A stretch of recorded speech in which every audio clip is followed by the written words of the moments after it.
So who would steal expensive vases from a cemetery and why? That's the question dozens of Maryland families have been grappling with after the Charles County Sheriff's Office says thieves took more than 100 bronze vases from Trinity Memorial Gardens in Waldorf.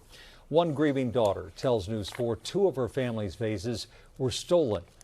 Aimee has her story along with the lucky break that helped police crack this case.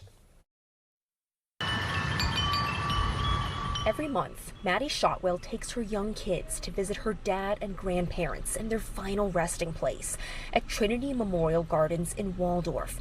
It's a family tradition she learned from her dad, who died last year after battling cancer and a stroke. It was so important to him, the respect of his parents' graves. We would go there, we would clean them, we would edge out their graves, we would take care of them. Last month, Maddie says she was shocked to receive a letter from the cemetery informing her the vase on your family's memorial was stolen. Her fiance went to check and realized both her dad and grandparents' vases were missing, worth about $900 each. I'm not even going to lie. I cried because it was just overwhelming. And instead of planning my wedding, I have now put all of my energy towards figuring out where these vases went and how I'm going to replace them. This week, the Charles County Sheriff's Office announced it arrested two suspects in the case, 25-year-old Trey Mason and 34-year-old David Downing, who are both now facing multiple theft charges.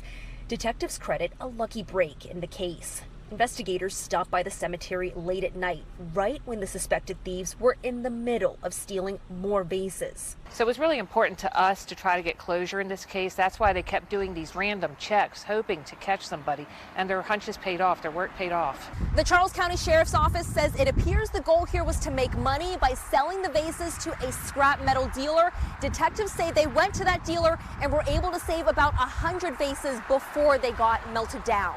Maddie says she's not sure yet of the next steps. The cemetery told her they're still trying to match up the recovered vases with the correct graves. Regardless, she plans to attend both suspects' trials. I just really hope they know that my dad's going to visit them in their dreams, probably for the rest of their lives. If convicted, Trey Mason could face up to 5 years behind bars. David Downing received more serious charges and could face up to 20 years. Aimee, News 4. Now, both suspects are currently being held without bond. News 4 reached out to Trinity Memorial Gardens. They declined to comment.